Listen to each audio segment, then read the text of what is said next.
In youth, we chase friendships like treasures, believing they complete us. We seek companionship, laughter, and the sense of belonging that comes with having people around us. Friends become our refuge, our escape, the ones who stand beside us in celebration and sorrow. We invest in friendships with the hope that they will last a lifetime. We measure our worth by the number of hands that clap for us, the voices that cheer us on, and the people who surround us. But as time passes, something shifts. The friendships that once seemed unbreakable begin to fade. The phone rings less, the gatherings become fewer. The ones who once promised to walk with us forever find new paths, new priorities, new lives. We begin to realize that many friendships were never meant to last. They were seasonal, not eternal.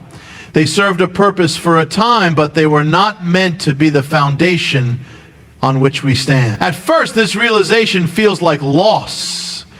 We wonder what went wrong. Were we not good enough?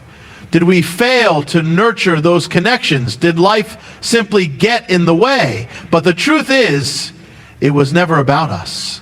The friendships that leave were never meant to remain. They were given for a season, for a reason, and when their time was complete, they drifted away like leaves in the wind. There is an illusion in life that tells us we need companionship to be whole. The world teaches us that the more friends we have, the richer we are. It tells us that solitude is something to be feared, that being alone is a sign of emptiness. But this is not truth. This is a deception that keeps us clinging to people instead of growing into who we were meant to be. Friendship in its earthly form is often based on common interest, shared experiences, or mutual benefit. When those elements shift, when interests change, when experiences no longer align, when there is nothing left to be gained, the connection weakens. Some friendships are built on laughter and light-hearted moments, but when life grows heavy, those friendships cannot bear the weight. Others are based on convenience, on the nearness of circumstance. But when distance comes, so does the fading. Yet we are often reluctant to let go. We fight for what was, trying to revive old connections, trying to hold on to something that was never meant to remain. But what if the fading of friendships is not a loss, but a refining?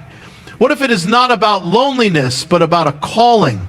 There is a moment in life when we must transition from depending on the crowd to standing on our own. In the early years, we lean on others, finding strength in numbers, in community, in shared moments. But as we age, we are meant to grow into a deeper strength, one that does not require constant affirmation, one that is not shaken by the absence of people. This is not isolation, this is transformation.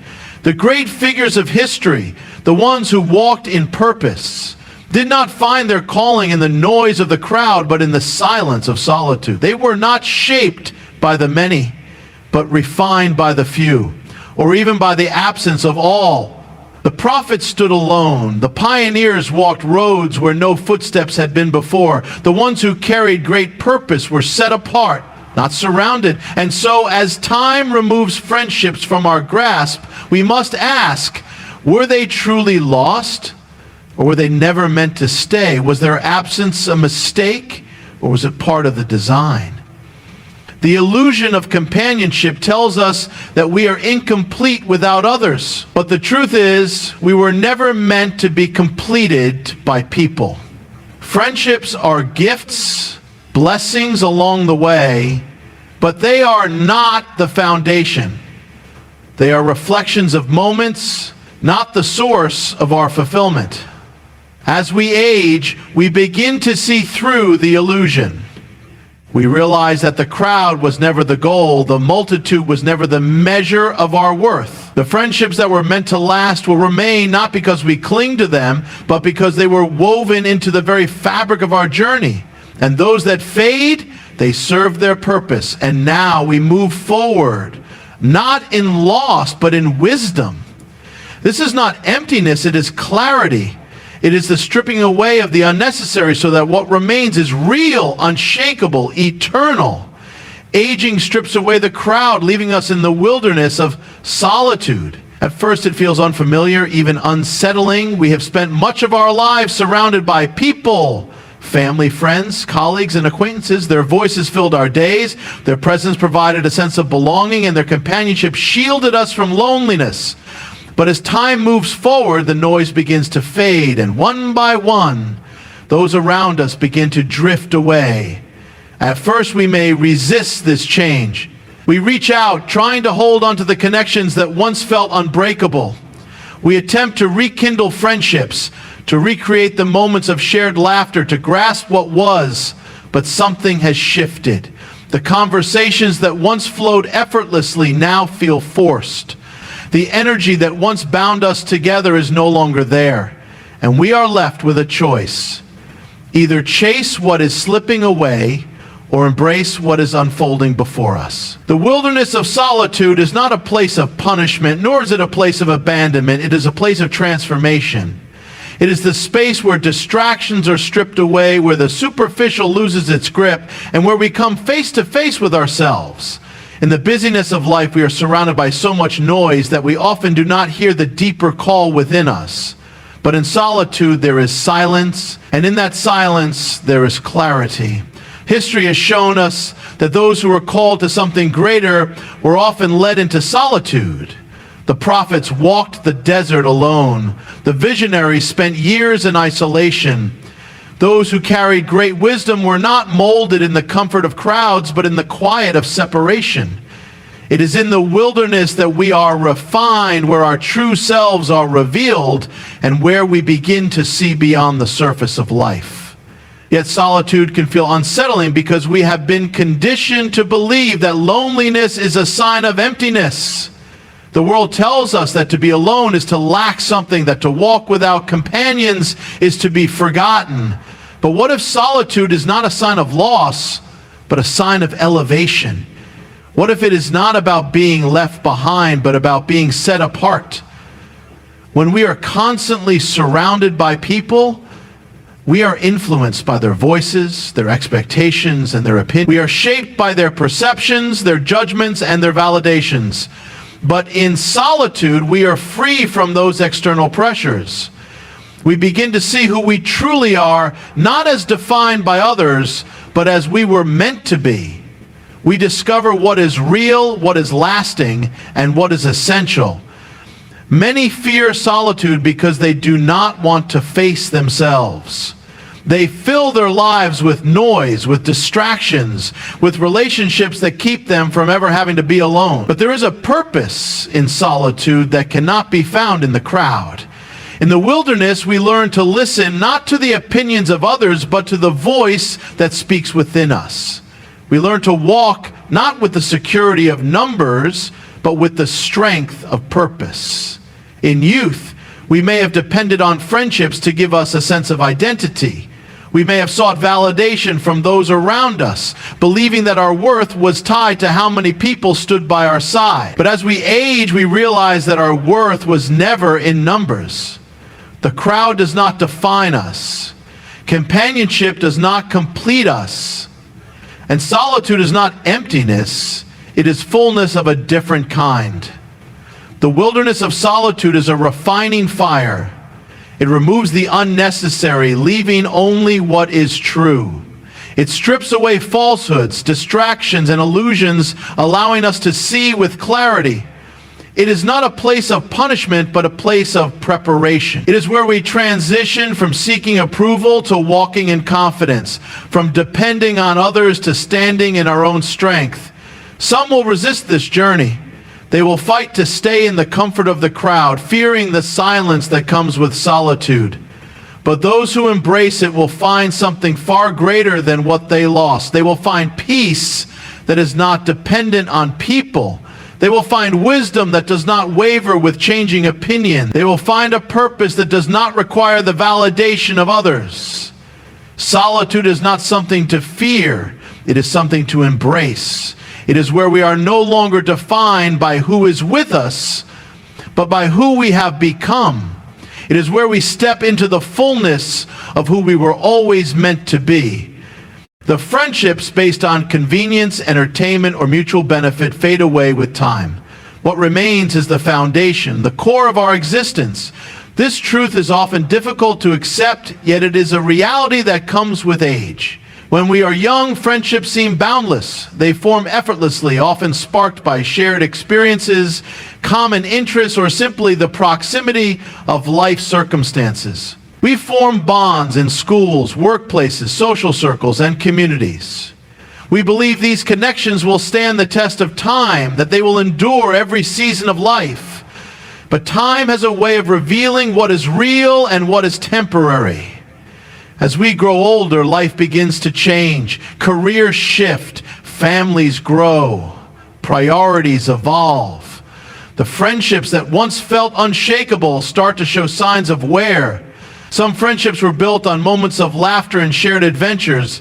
But when life's burdens come, when trials arise, those friendships often lack the depth to withstand the weight. Others were based on convenience, formed because we were in the same place at the same time. But when distance enters the equation, when routines no longer align, those connections begin to fade. It is a painful realization when we recognize that some friendships were not as strong as we once believed. We may feel betrayed or abandoned when those we once trusted grow distant. We may try to hold on to what is slipping away, reaching out, hoping to revive what once was. But the truth is, some friendships were never meant to last a lifetime. They were seasonal, meant to serve a purpose for a time, but not to be the foundation on which we stand. There is a difference between friendships that are deeply rooted and those that are merely circumstantial. The latter exists because of shared external factors. Working in the same office, attending the same events, being part of the same social circles. These connections can bring joy and companionship for a time, but when the external factors shift, so does the relationship. The conversations that once felt effortless become strained. The excitement of shared experiences fades, and we find ourselves drifting apart. But true friendships, those built on something deeper, are not dependent on circumstances. They are not held together by convenience or fleeting pleasures, but by a foundation that remains unshaken by time or distance.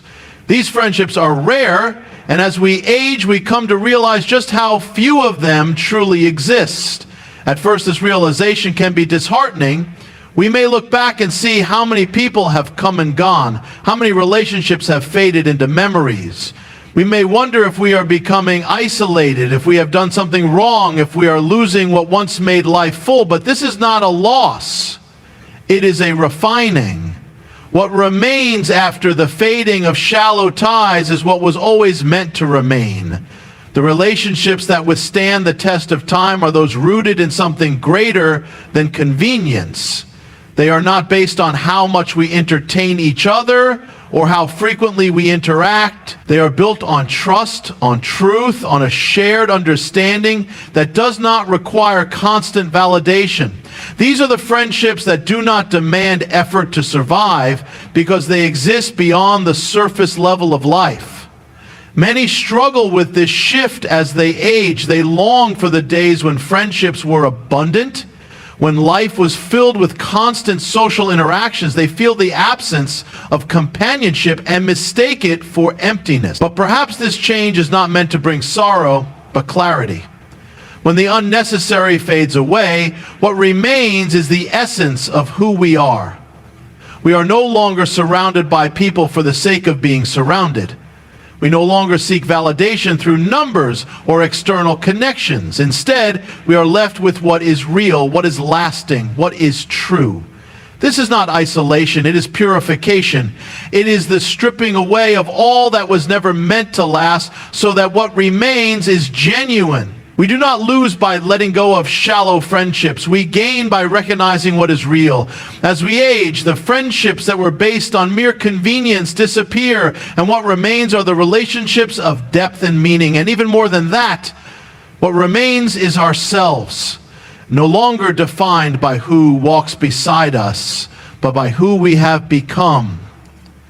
As we age, our focus shifts from earthly companionship to a greater communion. one not bound by flesh and time, but by spirit and eternity. This shift is not something we actively choose. Rather, it is something that naturally unfolds as life progresses. In our younger years, we are deeply invested in relationships. Friendships, social circles, and human connections take center stage. We measure our lives by the people who surround us, the conversations we share, and the moments of laughter that fill our days. But time, as it always does, changes everything. The friendships that once seemed vital begin to fade. People move away, circumstances shift, and priorities realign. The energy once spent on socializing is now directed toward personal growth, reflection, and understanding the deeper questions of life. What once felt urgent, the need for acceptance, the desire to be surrounded by friends, now feels less significant. We begin to sense that there is something greater beyond human companionship, something that cannot be satisfied by mere relationships. This is not to say that friendships are meaningless or that relationships have no value. They do. They bring joy, comfort, and shared experiences that shape us. But as we age, we begin to recognize that no human connection, no matter how deep, can fill the void within us. People can walk with us, they can love us, they can support us, but they cannot complete us. This realization often comes through loss. A friend who was always present suddenly disappears. A loved one passes away. A relationship that seemed unbreakable crumbles. And in those moments, we are forced to confront the truth. Nothing in this world is permanent. Every earthly relationship, no matter how strong, is temporary. People leave, either by choice or by circumstance. And if our sense of fulfillment is tied to them, we will always feel a sense of incompleteness when they are gone. But what if this shifting of focus is not a loss, but an invitation? An invitation to move beyond the temporary, beyond the fleeting, beyond what can be seen and touched. An invitation to connect with something eternal, something unshakable, something that does not fade with time. Throughout history, those who have walked in wisdom have spoken of this shift. They have described the transition from seeking fulfillment in people to seeking fulfillment in something far greater. They have spoken of a communion that is not bound by human limitations, a relationship that transcends time and space. This is why, as we age, we begin to spend more time in reflection. We find peace in solitude, no longer needing the constant noise of companionship. We seek moments of stillness, moments where we are not distracted by conversations or social obligations. In these moments, we begin to understand that we were never meant to rely on people for our ultimate fulfillment. People were always meant to be companions on the journey, not the destination itself. The world teaches us that being alone is a sign of lack. It tells us that the more friends we have, the richer our lives are. It equates solitude with loneliness and isolation with sadness.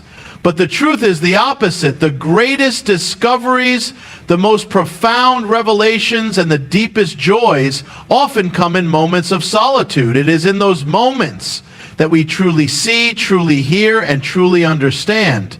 As we age, we begin to let go of the need for validation from others. We no longer seek approval from the crowd.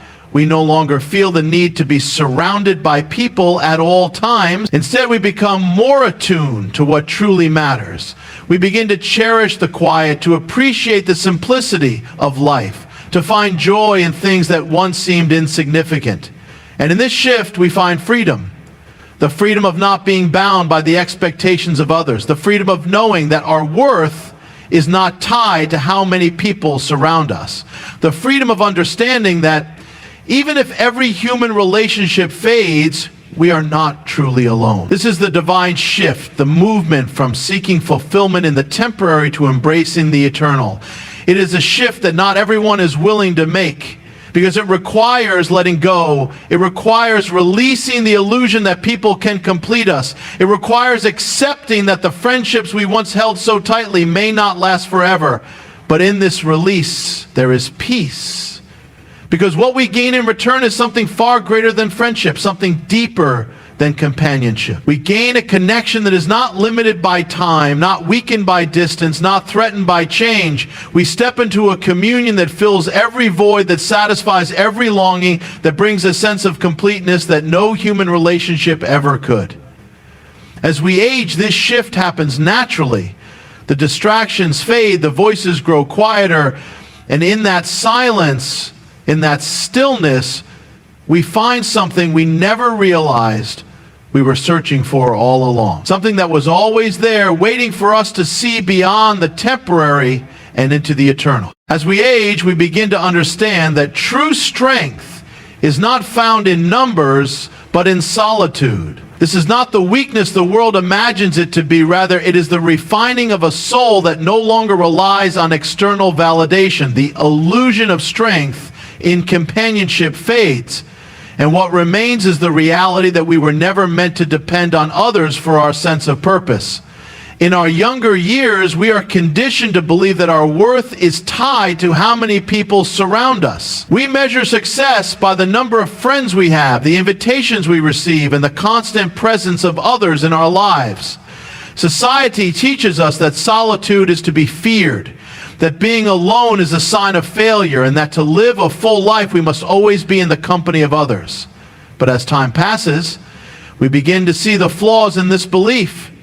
Friendships, no matter how deep, are not always permanent. Circumstances change, people grow apart, and what once felt like an unbreakable bond can fade without warning. Some friendships are lost to distance, some to life-shifting priorities, and some simply dissolve without explanation. In youth, these losses can feel devastating, as if something precious has been taken away. But as we mature, we come to realize that it is not a loss, it is a revelation. The revelation is this: strength does not come from how many people stand beside us, but from our ability to stand alone. When we no longer need the presence of others to feel whole, when we no longer seek affirmation from the outside world, we step into a new kind of power. This is not isolation, nor is it loneliness. It is the ability to walk forward without fear, knowing that our worth is not dependent on anyone else. Society glorifies the crowd. It praises those who are always surrounded by people, who are always the center of attention, who seem to have an endless network of relationships. But history tells a different story. The greatest thinkers, the most profound leaders, the ones who left lasting marks on the world, they did not find their strength in the crowd. They found it in solitude. They discovered that when the noise of the world fades, the deepest truths emerge. It is in solitude that we begin to understand ourselves. When we are alone, we are no longer performing for an audience, no longer shaping our words to fit expectations, no longer bending our actions to please others. In solitude, we are stripped of pretense. We see ourselves as we truly are, and in that moment we find our deepest strength. Many resist this transition. They hold on to friendships even when they have run their course. They cling to social circles even when they no longer feel a connection. They fear being alone because they have not yet discovered the power within solitude. But those who embrace it find something remarkable. They find peace. Peace does not come from being surrounded by people. It comes from within. It is the quiet assurance that we are enough, that we do not need constant validation, that we are complete even when we walk alone. This peace is not easily shaken. It does not waver when people come and go. It does not diminish when friendships fade. It is an unshakable foundation that remains firm through every season of life. Some may mistake this for arrogance, as if to say that we no longer need people at all. But this is not about rejecting relationships. It is about no longer depending on them for our sense of self. We still appreciate companionship. We still value the friendships that remain, but we no longer seek them out of fear of being alone. Instead, we embrace them as gifts rather than necessities. As we age, we realize that not everyone is meant to walk with us forever. Some were only meant to accompany us for a short time, to teach us something, to share a season of life. And when their time in our story ends, we do not grieve as we once did. We do not feel abandoned or lost. Instead, we accept it as part of the design, trusting that every connection served its purpose. Strength is not in numbers. It is in the soul that has learned to stand without them. It is in the heart that has discovered its own completeness. It is in the mind that has found clarity in solitude. And when we embrace this truth, we are no longer afraid of losing friendships because we understand that we have gained something far greater. We have gained ourselves. As we age, we step into the rare and sacred realization that we were never meant to carry the weight of friendships as a requirement for fulfillment. The world teaches us to depend on relationships, to surround ourselves with people at all times, to seek belonging in numbers. But wisdom unveils a different path, the path of release, of letting go, of walking forward without the burden of needing others to complete us. This is not an easy transition. In youth, friendships seem like lifelines. They define our social world, give us identity, and provide a sense of validation. We measure happiness by the company we keep, by the people who invite us in, by the number of hands that reach for ours. We believe that to lose friendships is to lose a piece of ourselves. But as the years pass, life begins to teach us a truth we once resisted. Friendships, like everything else in this world, are fleeting.